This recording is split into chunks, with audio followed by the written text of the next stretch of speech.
On le voit encore aujourd'hui dans les relations transfrontalières avec la Suisse. C'est aussi une terre qui n'a jamais cessé de proclamer son attachement à la nation, comme l'illustre fièrement le lion de Belfort, ce lion dont Simone Michel Lévy partagera probablement la force indomptable. Mais la Franche-Comté est aussi habitée du bon sens de ces femmes, de ces hommes simples, modestes, confrontés à des paysages magnifiques, mais en même temps très difficiles. C'est le cas de la famille de Simone Michel Lévy et son fromager, ouvrier, plâtrier comme ce père qui reviendra de la Grande Guerre, avec la croix de guerre et une citation au 13e corps d'armée. À travers Simone Michel Lévy, c'est aussi à cette comté patriote que nous rendons donc hommage, cette Franche-Comté qui cacha et fit passer sans hésitation et avec le seul courage du bon sens tant de familles juives de l'autre côté du Jura.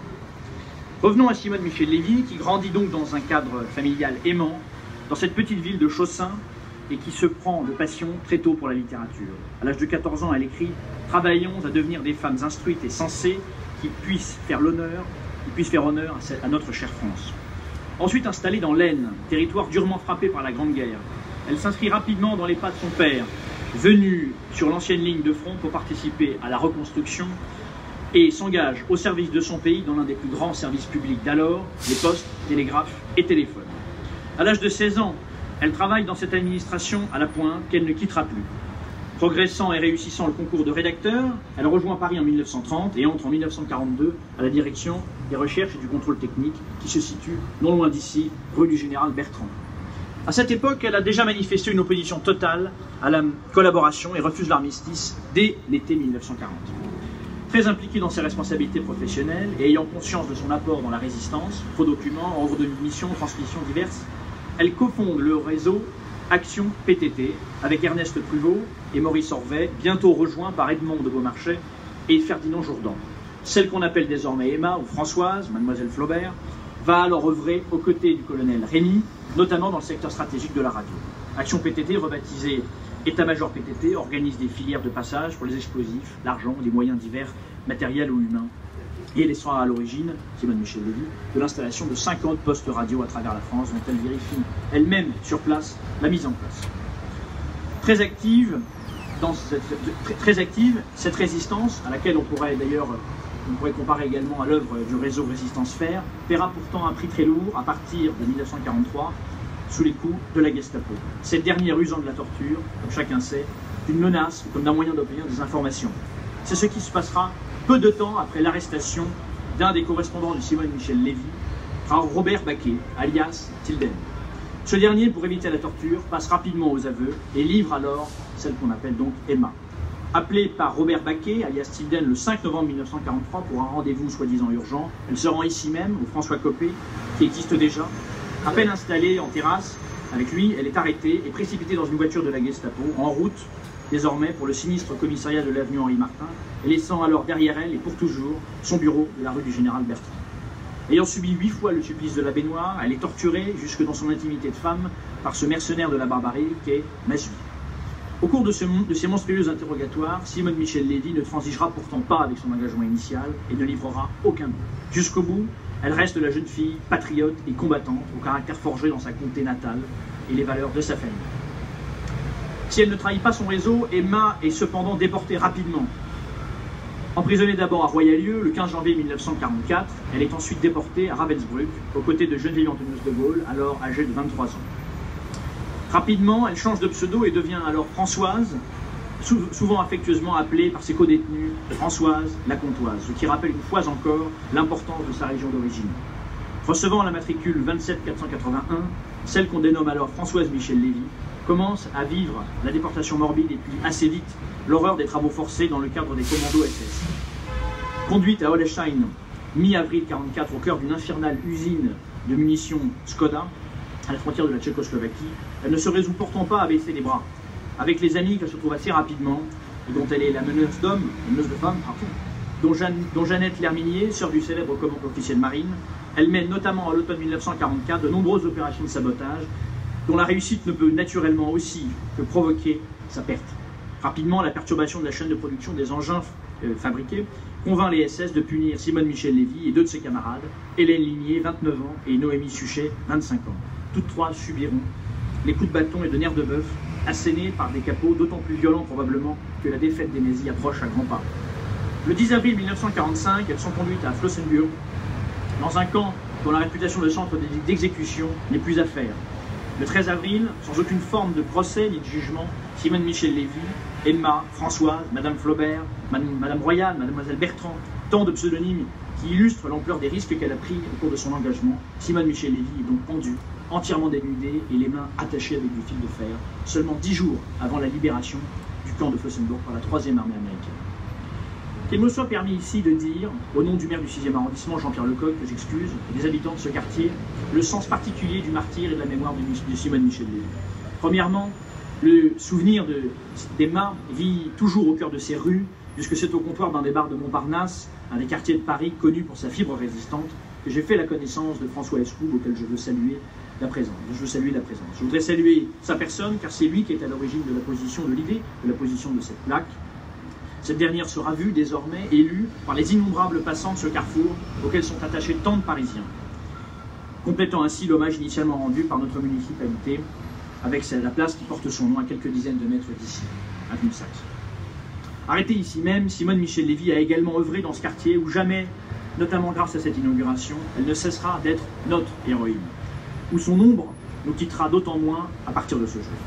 Qu'il me soit permis donc de saluer ainsi le soutien immédiat aussi de la copropriété, du syndic et de l'établissement François Copé à cette démarche et d'une certaine manière aujourd'hui aux fleuristes.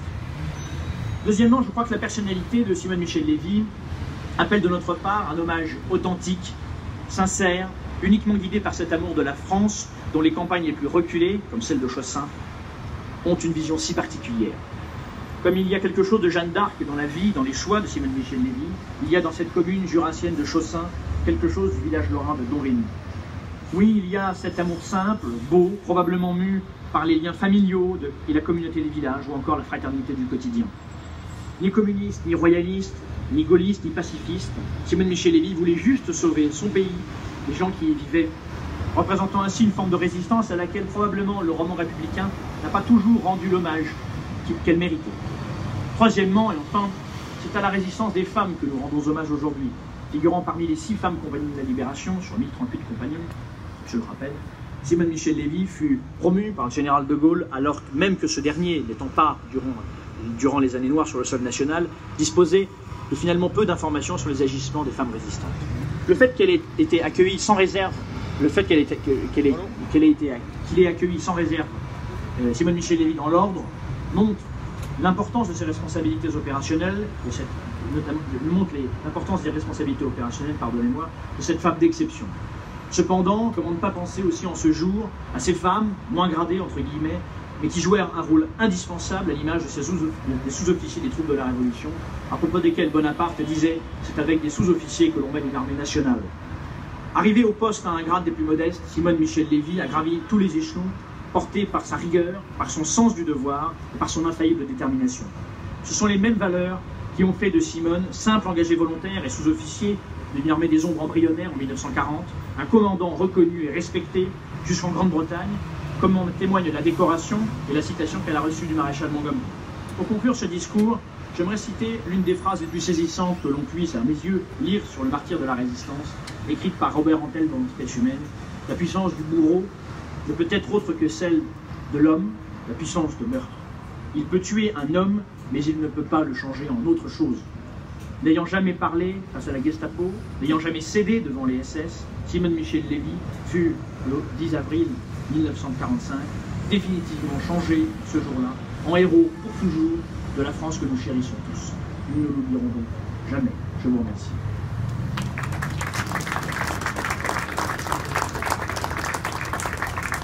Madame Catherine Vieux-Charrier, adjointe à la maire de Paris, chargée de la mémoire du mon combattant, correspondante de France. Oui, avant de commencer, je voudrais m'excuser vraiment humblement auprès de vous avoir fait attendre, mais j'ai connu, comme l'a dit avant moi une célèbre conseillère de Paris, le charme de la ligne 13. Et donc, voilà. Monsieur le conseiller de Paris, mesdames et messieurs les élus, monsieur le délégué national de l'Ordre de la Libération, Conseil national des communes et compagnies, cher général Baptiste, monsieur le directeur de l'ONAC de Paris, cher André Racoteau, monsieur le petit-fils de Simone Lévy, petit-neveu, pardon. Au nom d'Anne Hidalgo, maire de Paris et des Parisiennes et des Parisiens, c'est un immense honneur pour moi que d'honorer, une fois de plus, la mémoire de Simone Michel Lévy. Son abnégation, son courage font d'elle une grande figure de la résistance française et l'une des 6 compagnons de la libération. À ce moment, je tiens à remercier M. François Escoube et aussi M. Vesperini qui ont eu cette excellente idée, même s'il y a déjà des hommages pour Simone Michel Lévy, de rappeler son arrestation ici, c'était important. Engagée dans la résistance, comme vous l'avez dit, dès 1940, Simone Michel Lévy fait partie de ces Françaises qui, devant la barbarie nazie et les capitulations du régime collaborationniste de Vichy, alors que le fascisme voulait renvoyer les femmes à une minorité d'un temps révolu, ces femmes ont développé une force et une volonté qui nous inspirent encore aujourd'hui. Morte en déportation à Ravensbrück, Simone Michel Lévy a fait de sa vie un combat. Combat pour la liberté qui ne consiste pas seulement à exprimer son vote, mais à pouvoir déterminer son destin sans tutelle, et pour l'égalité, sans laquelle il n'y a pas de liberté possible et qui oppose la concorde et l'harmonie à la loi du plus fort de l'autoritarisme nazi. Son sacrifice nous rappelle que nos valeurs républicaines ne sont jamais acquises, qu'il faut en permanence se battre pour elles, ne jamais baisser notre garde, alors qu'aujourd'hui encore certains mouvements et groupuscules veulent absolument détruire la fraternité républicaine en opposant les Français entre eux, en raison de leurs croyances, de leur origine, de leurs opinions ou de leurs amours.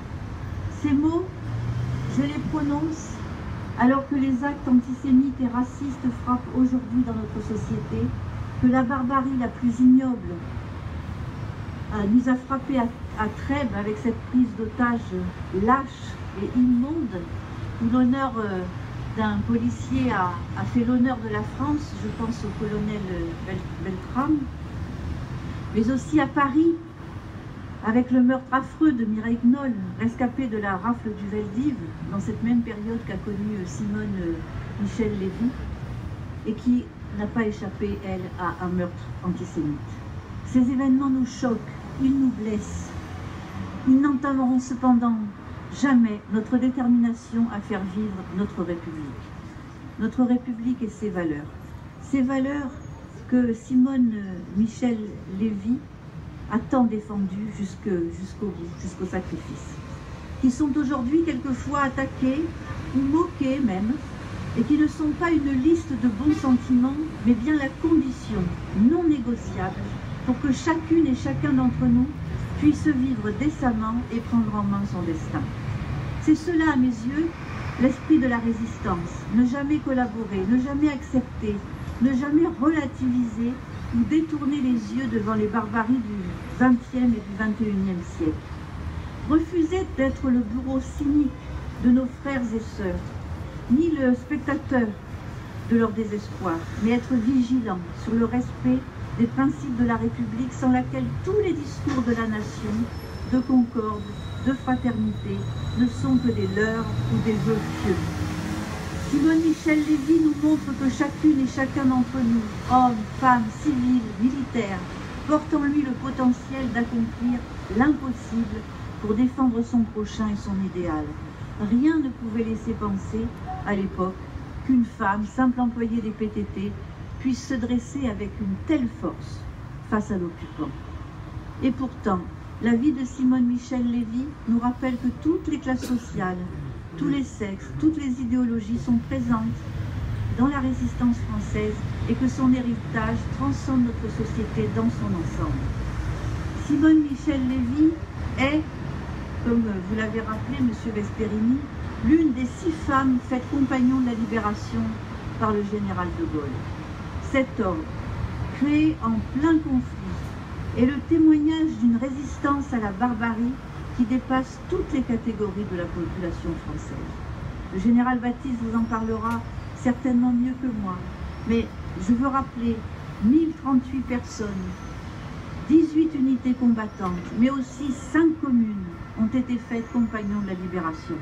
La ville de Nantes, qui depuis la capitulation a opposé une résistance acharnée à toute forme de collusion avec l'occupant. Grenoble, pour sa lutte héroïque contre le nazisme. Vassieux en Vercors, un village martyr qui a soutenu le maquis du Vercors et qui a été massacré les 21 et 22 juillet 1944. Et l'île de Sein, enfin, qui a envoyé tous ses enfants dans un geste magnifique, au combat, sous le pavillon de la France libre. Et puis Paris pour son courage face à l'envahisseur et pour s'être dressé pour chasser l'ennemi dans le mois d'août 1944. Paris est marquée par le martyre de nombre de ses enfants morts pour la liberté.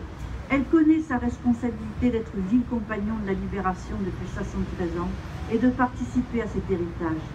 Un héritage qui appartient à toutes les Parisiennes et tous les Parisiens, qui nous honore et qui nous oblige face à l'histoire et à notre passé, et aussi envers l'avenir de nos enfants et de ceux qui vont nous suivre. Nous sommes attachés à le faire vivre, à le transmettre avec détermination.